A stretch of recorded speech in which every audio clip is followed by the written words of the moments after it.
O presidente do Senado quer encurtar em um mês a tramitação da reforma da Previdência. O objetivo é aprovar a emenda constitucional ainda no primeiro semestre. Até a próxima terça-feira, o Senado criará uma comissão especial com 9 representantes dos principais partidos para acompanhar o andamento da reforma da Previdência na Câmara.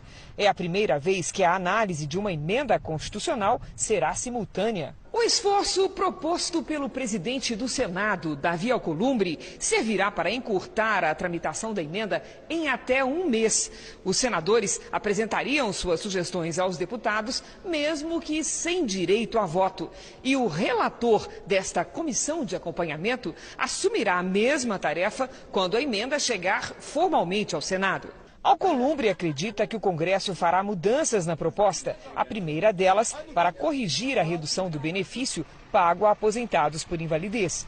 Ele acredita que o Planalto ainda não tem votos para aprovar o texto, mas trabalha para concluir a reforma ainda no primeiro semestre. Se vier da Câmara, em abril, eu acho que a gente entra no recesso de julho com a reforma aprovada. Hoje, no Rio de Janeiro, o ministro da Economia, Paulo Guedes, voltou a ressaltar o impacto do atual sistema de previdência nas contas públicas. O nosso déficit na Previdência está indo de 340 bilhões o ano passado para 370 bilhões esse ano. O endividamento está chegando a 4 trilhões.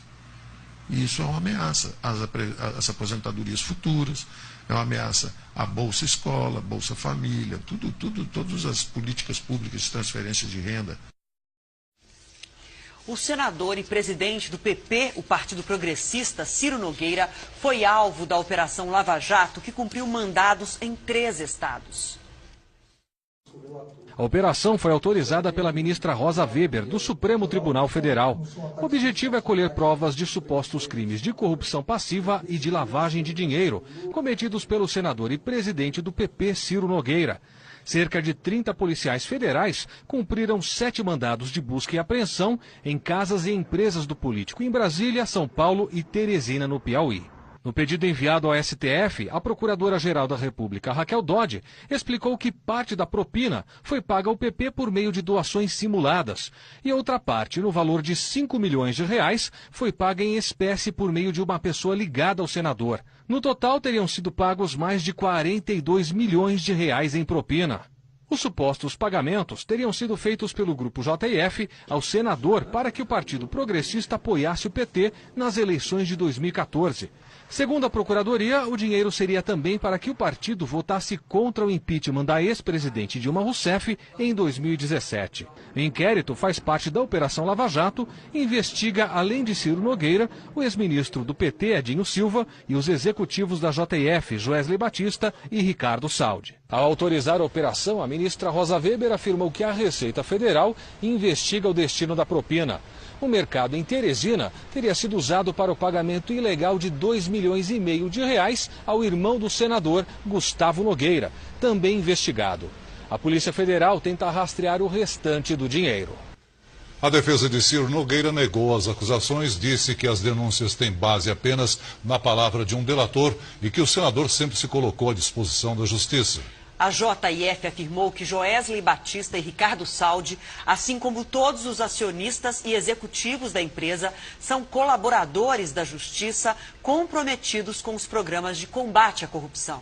Não conseguimos contato com a defesa de Edinho Silva. A assessoria do PT informou que até o momento não tem um posicionamento do partido sobre a operação.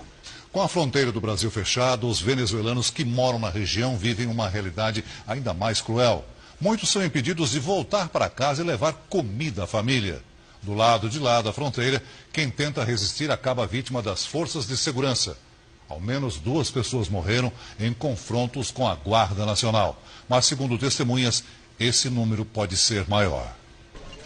O carro, cheio de mantimentos, se aproxima do posto de fiscalização na fronteira entre Brasil e Venezuela. O motorista veio comprar comida do lado de cá, mas foi barrado pela polícia bolivariana na hora de voltar para casa. Ele desce do veículo, reclama, esbraveja, mas é obrigado a retornar. Decepcionado, Miguel Ângelo diz que não sabe mais como vai levar comida para a família na Venezuela. A cena se repetiu várias e várias vezes hoje em Pacaraima, a última cidade brasileira antes da fronteira. Quem deixou o carro na Venezuela e veio a pé comprar comida no Brasil também foi impedido de voltar. Desesperados, venezuelanos encontram caminhos alternativos. A maioria é guiada por jovens que conhecem a região. Essa aqui é a trilha por onde os venezuelanos estão passando para poder chegar ao Brasil. Daqui a gente consegue ver a quantidade de gente andando no meio da mata para poder driblar o posto de fiscalização da aduana venezuelana. Assim, eles conseguem chegar no Brasil, comprar comida e voltar para casa. Este bombeiro conta que foi agredido e viu pelo menos 5 pessoas serem mortas pelos militares. Só aqui na Santa Helena, 5 mortos. Tem morto lá atrás? Tem ferido de faca, de facão? Senhoras, precisamos de ajuda, precisamos do Brasil. Com medo, muitos venezuelanos desistem de voltar para o país e tentam ir a pé até Boa Vista, a 200 quilômetros daqui. Passam a noite na estrada, num caminho longo, perigoso e sem esperança. Do lado colombiano, cresce a expectativa para a liberação da ajuda humanitária enviada pelos Estados Unidos. Um concerto humanitário foi realizado hoje para arrecadar fundos aos oprimidos do regime de Nicolás Maduro. Milhares de testemunhas e vítimas dessa opressão reuniram suas histórias diante do mesmo palco, como mostram os enviados especiais da cidade de Cúcuta, Lúcio Severino e Eduardo Ribeiro. Quando o dinheiro deixou de valer muita coisa na Venezuela, virou artesanato nas mãos de Gustavo. É a história de uma economia fracassada, me diz o ambulante que não conseguiu assistir aos shows de hoje, mas garantiu o jantar. Glória também veio tentar a sorte na vizinha Colômbia. A maioria veio de branco, chegou cedo e foi lotando os arredores da ponte Tienditas, que se tornou um marco do isolamento venezuelano, desde que foi bloqueada por contêineres pelo governo Maduro no começo do mês. Atiradores de elite colombianos estavam atentos, os militares eram vistos por toda parte.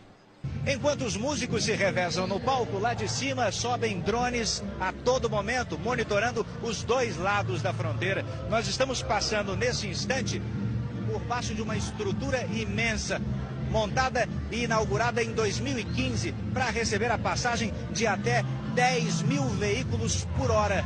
Mas nunca, desde a inauguração, nenhum veículo sequer passou por aqui, em função do estremecimento de relações entre os dois países. O espaço hoje é da multidão, tanto da Colômbia quanto da Venezuela. Pessoas à espera de tempos diferentes. Esperamos que essa ponte amanhã funcione, me diz o cantor argentino Diego Torres, pouco antes de subir ao palco. Já o prefeito de Cúcuta, César Ayala, condenou a violência venezuelana contra indígenas na fronteira com o Brasil e defendeu que Maduro deixe passar as toneladas de ajuda humanitária presas há mais de 15 dias na fronteira. O concerto Venezuela Live Aid planeja arrecadar até 400 milhões de reais numa campanha que vai durar 60 dias. Os organizadores acreditam que pelo menos 250 mil pessoas tenham assistido aos shows de 35 artistas. Os presidentes da Colômbia, do Chile e do Paraguai também participaram do evento. Uma realidade bem diferente do outro lado da fronteira. Imagens mostram um público bem menor no evento concorrente realizado por Nicolás Maduro sob o título Tirem as Mãos da Venezuela. Juan Guaidó, que se declarou presidente interino venezuelano, já está em Cúcuta. A 7 quilômetros da ponte Tienditas, onde acontecem os shows, uma outra ligação entre os dois países também exibia hoje ares de esperança. Esta outra ponte entre a Venezuela, do lado de cá, e a Colômbia aqui, também tem os seus bloqueios. Arame farpado, divisão, jornalistas não são bem recebidos do lado de lá. E ali na placa de inauguração de 1969, a ponte tem 50 anos, se diz embaixo, como símbolo da união entre países irmãos. Pois hoje foi o dia em que estes dois povos irmãos se juntaram do lado de cá, para assistir de perto ao grito de muitos deles por novos tempos na Venezuela.